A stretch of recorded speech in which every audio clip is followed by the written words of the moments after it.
Given the dramatic demographic challenges facing Korea over the next several decades, government will need to decide the desired role of migration in helping Korea achieve more advantageous population characteristics. This brief presentation outlines a role for migration policy. A more detailed presentation has been provided in writing. Migration policy can affect a nation's population demographics, including workforce demographics. For example, over the past decade, new immigrants accounted for 70% of the increase in the labor force in Europe and 47% in the United States.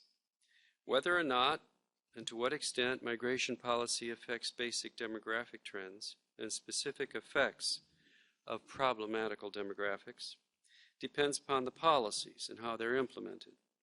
These can be intended and managed policies towards specific goals or de facto policies that lead to unplanned, though sometimes advantageous, demographic outcomes. Spain is a clear example and is easily comparable with Korea in population size. Spain's 2011 population was 47.2 million persons, and foreigners represented just over 12% of Spain's population, and that is approximately the OECD average. If current migration trends are allowed to continue, Spain's population in 2055 will be 52.7 million persons, an increase of over 16%. But if migration were stopped now, Spain's population in 2055 would be 36.6 million persons, a decrease of nearly 15%.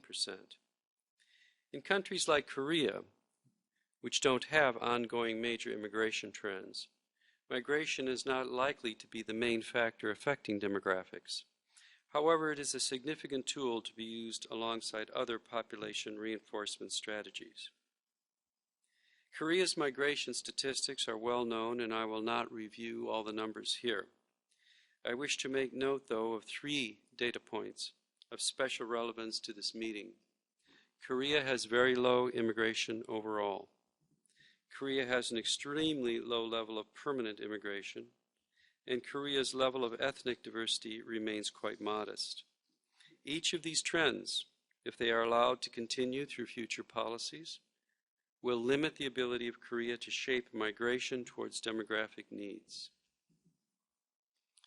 Korea's current migration policies are in part a response to some of the effects of demographic change. However, the current policies are not directly linked with strategies to address the core population challenges. As a result, they are having little impact on basic population problems. I will suggest 4 strategic directions that should be considered to better link Korea's migration policies with its population goals. More specifics for each strategy are included in the background paper.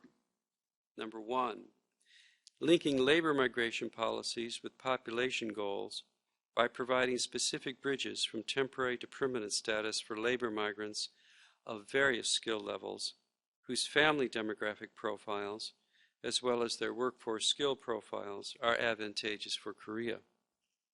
Number 2, further linking labor migration and foreign student policies and mechanisms with long-term population recovery goals. Number 3, gearing the nationality system towards attracting and securing the permanent immigration groups Korea needs. And number 4, continuing and strengthening integration programs to create an enabling and welcoming environment for all types of foreigners. My main conclusion on the relationship of Korea's migration policies to its population concerns is this. A Korean permanent resident and citizen population, characterized by more balanced demographic numbers and characteristics, sustained in part through significant contributions from increased permanent immigration and augmented by temporary labor migrants where needed, holds the best prospects for sustained and inclusive growth for Korea.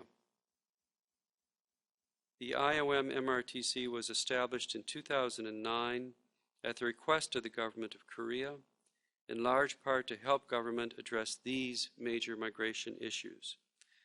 Government of Korea funds the MRTC. The Center welcomes the opportunity to assist all arms of the government involved in migration policy.